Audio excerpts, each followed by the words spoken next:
Hello everyone, welcome to my channel AJ voice.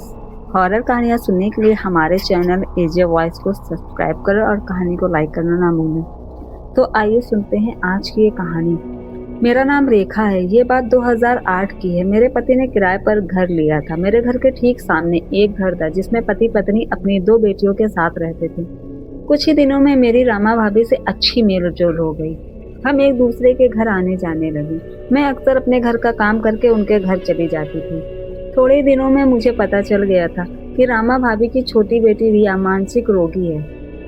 वो जिस चीज की जिद करती वो उसे दी जाती थी। ना मिलने पर उसे पागलपन के दौरे आने लगते थे। एक दिन अचानक उनकी बड़ी बेटी सोनिया की छत से गिरकर मौत हो गई। रिया सोनिया के सबसे करीब थी, इसलिए वो एक ही रट लगाए रहती थी, दीदी को बुलाओ। वो सोनिया को भूल नहीं पा रही थी। इस हादसे से रामा भाभी के घर में मानो शमशान सा सन्नाटा छा गया। मैंने भी जाना कम कर दिया। एक दोपहर की बात है, मैं अपनी छत पर कपड़े फहरा रही थी जब मैंने देखा रिया किसी से बात कर रही है। मुझे सिर्फ उसकी परछाई नजर आ रही थी, चेहरा नहीं। फिर मुझे अक्सर ही वो परछाई रिया के साथ दिखाई देने लगी।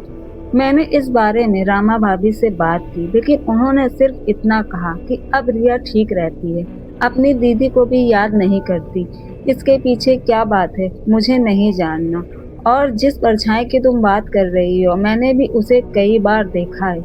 रिया के साथ मैंने इस बारे में अपने पति को बताया, तब उन्होंने पंडित जी से बात की। पंडित जी ने रिया से हमारे सामने ही बात की। तब उसने बताया, सोनिया दीदी के साथ मैं खेलती हूँ और उन्हीं से बातें करती हूँ। ये सुनकर तो हमारे पाँव से जमीन ही खिसक गई कि रिया क्या कह रही है। लेकिन तब पंडित जी ने बताया, रिया ठीक कह रही है, वो सोनिया ही है। उसकी आत्मा भी अशांत है रिया के बिना। जब रिया इस सदमे से बाहर आ जाएगी तो सोनिया की आत्मा भी शांत और मुक्त हो जाएगी।